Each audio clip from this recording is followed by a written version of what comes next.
안녕하세요. 최 팀장입니다.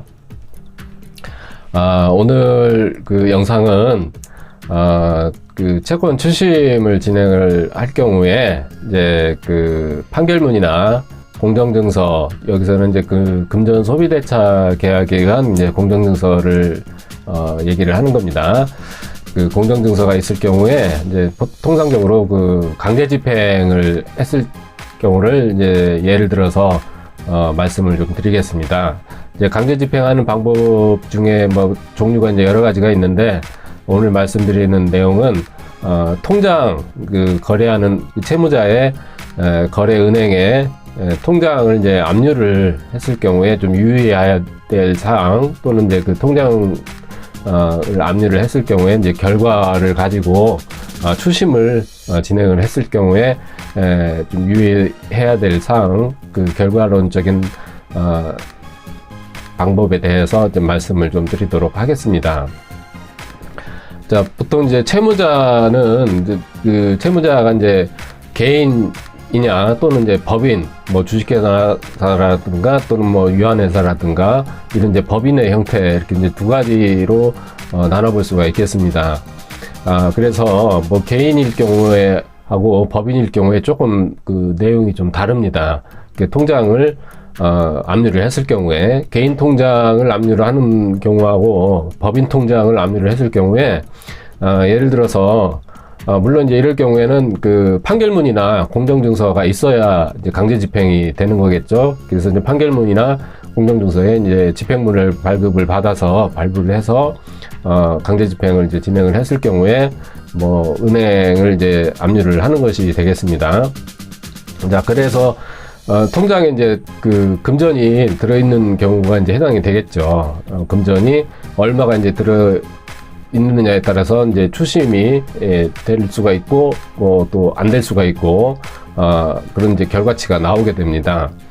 자, 그러면은 이제 되는 경우하고 안 되는 경우가 있는데, 안 되는 경우는 왜 안 되는지, 왜 돈이 들어있는데도 채권자가 돈을 찾을 수가 없는 경우가 있습니다. 그럴 경우가 이제 어떤 경우에 해당이 되는지에 대해서 간략하게 말씀을 드리도록 하겠습니다. 먼저 이제 개인의 경우를 말씀을 드리겠습니다. 첫째, 개인의 경우에 이제 최저생계비라는 항목이 있습니다. 예전에는 이제 최저생계비가 그 150만 원으로 이제 책정이 되어져 있었습니다. 그래서 통장에 압류를 했더니 그 통장에 들어있는 금액이, 금전이 150만 원 미만으로 만약에 통장에 예금이 있었을 경우에는 그 최저생계비라고 해서 그 150만 원 미만일 경우에는 채권 추심으로 해서 채권자가 그 돈을 인출을 할 수가 없습니다. 추심이 안 되는 금액이었습니다. 근데 이제 이게 작년 10월경에 그 민사집행법이 이제 조금 변경이 되면서 185만 원으로 상향 조정이 입법 예고가 됐습니다. 원래는 180만 원 정도로 입법 예고가 됐다가 올해 1월 달에 다시 5만 원이 추가 인상이 되면서, 아직 이제 시행령이 통과는 되지는 않았는데 뭐 그대로 이제 통과가 될 거라고 예측을 하고 있습니다. 2019년도 1월 달에 다시 5만 원이 상향 조정이 되면서 185만 원이 최저 생계비로 아마 그 인상이 되는 걸로 알고 있습니다. 그래서 향후에는 최저 생계비 185만 원 미만으로 만약에 개인 통장에 예금으로 잔액이 남아 있을 경우에는 그 금액은 이제 찾을 수가 없습니다. 그러니까 만약에 그 예금 잔액을 조회를 했더니, 압류한 은행에 조회를 했더니 만 200만 원이 들어있었다라고 한다 그러면은 개인의 통장을 말씀을 드리는 겁니다. 그럴 경우에는 15만 원만 채권자가 추심을 할 수가 있습니다.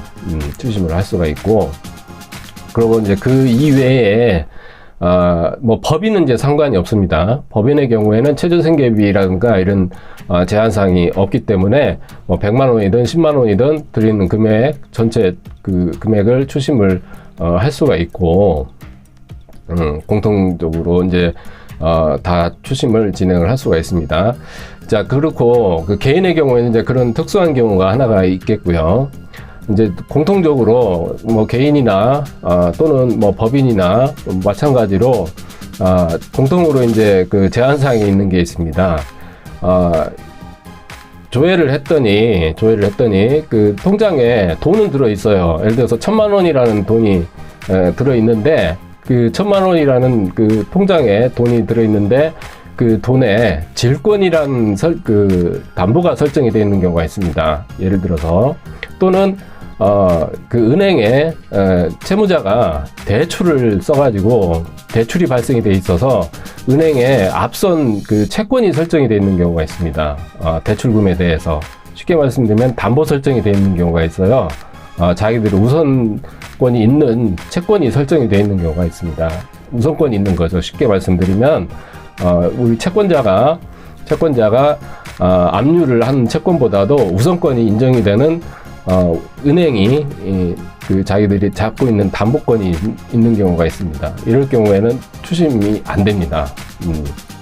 은행에 자기들 그 담보 채권이 설정이 돼 있다 그래서 돈을 내주지를 않습니다. 또는 뭐 질권이 설정이 돼 있다든가 그럴 경우에는 추심이 안 됩니다. 자기들이 우선권을 주장을 하기 때문에. 그래서 이런 이제 담보권이 설정이 돼 있는 경우에도 마찬가지로 뭐 돈이 그 통장에 뭐 그 예금이 돼 있다 손 치더라도 이렇게 그 설정이 돼 있는 경우에는 채권자가 추심을 의뢰를 진행을 해도 압류를 해서 추심을 진행을 하더라도 돈을 찾을 수가 없다.